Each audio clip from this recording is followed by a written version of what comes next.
Midi 14h, La France bouge. Raphaël Duchemin. Soyez les bienvenus dans La France bouge. Si vous nous rejoignez à l'instant, ici vous le savez, nous avons à cœur de vous montrer l'actualité sous un autre prisme. Alors oui, nous vous parlons, c'est vrai, de la crise sanitaire, mais aussi des effets à long terme qu'elle peut engendrer. Et vous allez voir qu'avec nos nouvelles manières de consommer, plus en proximité, nous sommes peut-être en train de planter durablement les graines du Made in France. Ce phénomène, il s'est accentué depuis le début de la pandémie. Et c'est ce que nous allons nous attacher à vous montrer aujourd'hui avec Elisabeth Assayag. Bonjour Elisabeth. Bonjour Raphaël, bonjour à toutes et à tous. Bonjour Nathalie Blanc. Bonjour Raphaël. Merci d'être avec nous. Vous êtes créatrice de lunettes 100% françaises. Votre marque porte votre nom. Mais si vous êtes avec nous aujourd'hui, c'est aussi pour évoquer ce manifeste que vous avez lancé en faveur du savoir-faire français, justement. Racontez-moi comment elle est née, cette idée de manifeste.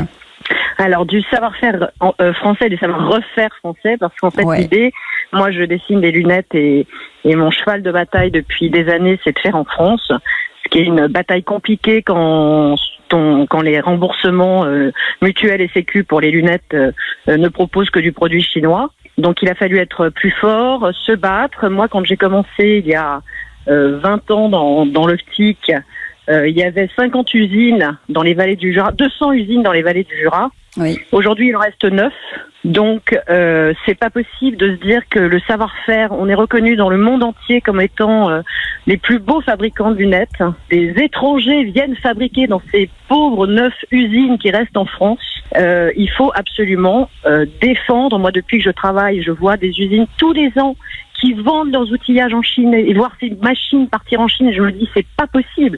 90% des lunettes vendues en France, les montures en tout cas, sont fabriquées en Chine. Or, effectivement, quand on voit les chiffres d'il y a 70 ans, on se demande pourquoi on n'a pas continué à maintenir cette filière.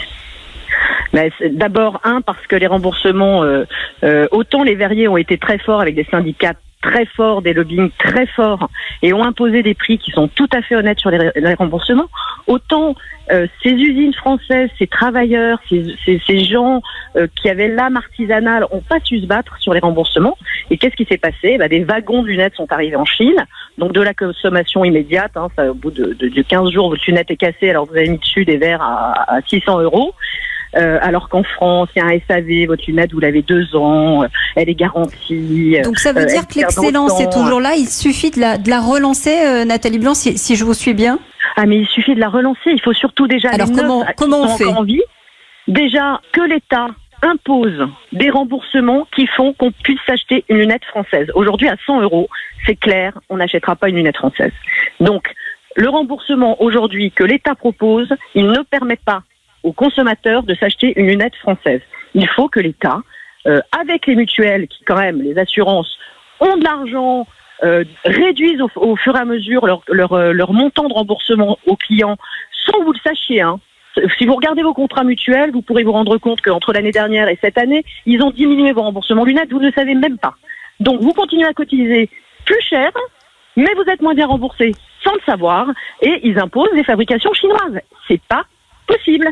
Aujourd'hui, alors l'excellence est toujours là, il faut relancer la filière. Vous, dans le manifeste, combien est-ce que vous avez réussi à réunir de signatures justement pour ce savoir-faire et refaire en France ? Alors, on l'a lancé il y a 10 jours maintenant, on a plus de 2000 signatures, dont Pierre Hermé, dont Christophe Michalak, dont Smith Solachit, dont des personnalités comme Laurent Delahousse qui a signé, Jean-Louis Borloo qui a signé, plein de marques françaises, Carambar, le Jadi, etc. Des gens qui font en France, qui savent faire, qui se battent. Oui, et qui ont la notoriété pour faire connaître à l'extérieur ce savoir-faire français aussi. Mais il est apprécié à l'extérieur. C'est vrai que les gens aiment les produits français, sont très sensibles à ça. Aujourd'hui, je vois aux États-Unis, mes distributeurs aux États-Unis ne me demandent que ça, de prouver. Ils veulent plus du produit chinois aux États-Unis, ils veulent du produit français. Voilà, il faut communiquer sur le produit français, il faut défendre ces filières, il faut absolument que l'acheteur aussi soit concerné par cet achat qui va être un achat peut-être un peu plus cher au départ, parce que fabriqué en France, on est des héros.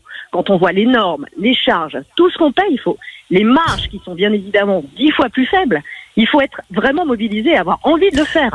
Maintenant, il faut que l'État puisqu'ils le disent, soient concernés par le fait de nous aider et d'aider l'entreprise française c'est en parti mettant des pour, taxes, je sais pas. Merci Nathalie Blanc pour ce manifeste. Deux outils qui sont utiles effectivement pour défendre les savoir-faire français. On reste ensemble sur Europe 1, 13h17. Europe Et vous allez voir que le confinement a montré l'utilité de produire à côté de chez soi. Alors va-t-on après lancer un vrai mouvement global de relocalisation ? Certains y réfléchissent et d'autres sont même déjà prêts. À tout de suite. 1. La France bouge. Raphaël Duchemin.